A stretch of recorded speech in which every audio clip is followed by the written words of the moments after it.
प्यारे दोस्तों, ये फ़कीर योगी वीरेंद्र योगी आप लोगों को अष्टांग योगा पतंजलि का दर्शन देना चाहता हूँ, मार्गदर्शन करना चाहता हूँ। और इसको आप ध्यान से सुनिए।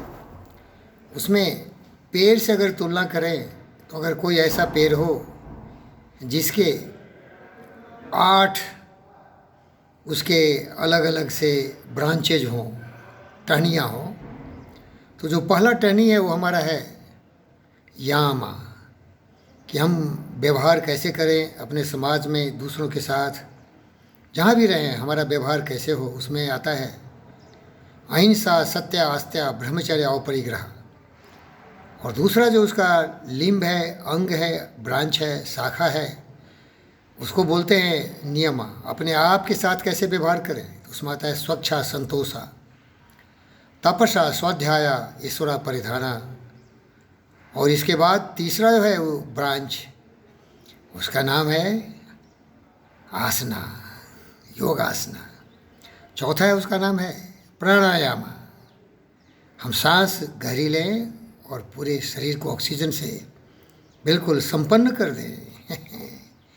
और पांचवा है उसे प्रत्याहार, अंतर्मुखी होके दुनिया के सारे ज्ञान, सारी शक्तियों का एहसास खुद में करें। बाहर भटकने की आवश्यकता नहीं है मेरे भाई। और इसके बाद आता है धारणा, धारण करें सद्विचारों को। यामा नियामा में जो आपने सीखा है उसको धारण कर लें और ध्यान लगाएं उस पर, उसको बोलते हैं धारणा, ध्याना। धारण करिए, ग्रहण करिए और उस पर ध्यान लगाइए, चिंतन मनन करिए और उसको अपने जीवन का अभिन्न अंग बना लीजिए। और फिर अगर इन सारे चीज़ों को आप करेंगे तो समाधि की प्राप्ति होगी, पूर्ण शांति, पूर्ण ज्ञान, अल्टीमेट जिसे बोलते हैं कॉन्शियसनेस। तो प्यूरिटी, पवित्रता, ये विचारों में पवित्रता है। और इसके बाद इंटेलेक्चुअल भौतिक विकास होगा और फिर आप बिल्कुल कॉन्शियस स्टेट में आएंगे। तो इसको मैं दिखाना चाहता हूँ, आप देखिए चित्र के साथ। ये देखिए, ये एक ऐसा पेड़ का दृश्य है जिसमें पहला ब्रांच है जिसे यामा कहते हैं, अंग्रेजी में प्रोहिबिशंस कहते हैं। दूसरा ब्रांच है जिसे नियमा कहते हैं, उसमें है इंजंक्शंस, अपने साथ कैसे व्यवहार करें। और तीसरा ब्रांच है उसे हम आसना बोलते हैं, पोस्चर्स। जो चौथा ब्रांच है उसे हम बोलते हैं प्राणायामा, ब्रेथ कंट्रोल। और जो पांचवा ब्रांच है उसे हम प्रत्याहारा बोलते हैं, सेंस विथड्रॉल। और जो छठा ब्रांच है उसको धारणा, कंसंट्रेशन कहते हैं। धारण करिए यामा नियमा को, कहने का मतलब है अपने दिमाग में इसको एक बीज की तरह बोइए।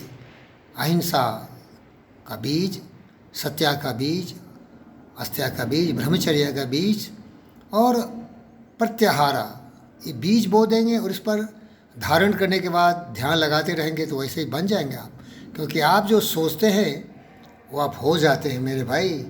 और इसके बाद ध्यान लगाइए और फिर आपको एब्सोल्यूट कॉन्शियसनेस की प्राप्ति होगी, जिसे हम समाधि बोलते हैं, एब्जॉर्प्शन।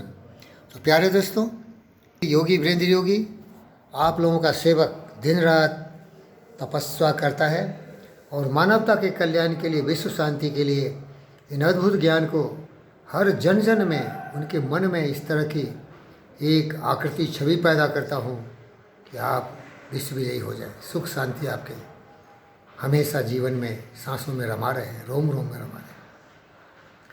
असदो माँ सदगम्यो, तमसो माँ ज्योतिगम्यो, मृत्यु माँ मृतंगम्यो, सम गच्छध्वम संबद्धम समो मानासी जानता, देवाभाग हमेशा पूर्वे संजानाना उपासते। योग का मतलब ये पतंजलि ने इसे परिभाषित किया, योग चित्तवृत्ति निरोधा, अपने चंचल मन को भटकने से रोकना और सही दिशा मार्गदर्शन करना ही योग है। योग का मतलब नियंत्रण होता है। योग मीन्स नियंत्रण करो, सद्विचारों की दिशा में अपनी बुद्धि को प्रकट करो। प्यारे दोस्तों, जिस तरह एक घोड़ा अगर उसको छोड़ दोगे तो किधर भी भटकेगा, लेकिन उसको लगाम लगा दिया जाए और उसको लगाम लगाने के बाद उसके जो कंट्रोल करने का, उससे अगर दिशा दोगे तो सही दिशा में जाएगा। तो हमारा मस्तिष्क भी एक लावारिस घोड़े की तरह है, जिसे कुछ भी पता नहीं है कि सच क्या है, असत्य क्या है। तो सबसे पहले धारणा ध्यान से इन सत्य को उसमें प्रेषित करो, उसमें डालो और फिर उस दिशा में चलाओ, तो आप विजयी हो जाओगे। विजयी भवा, ज्ञानी भवा, योगी भवा, उपयोगी भवा। शांति सुख तुम्हारा इंतजार कर रहा है।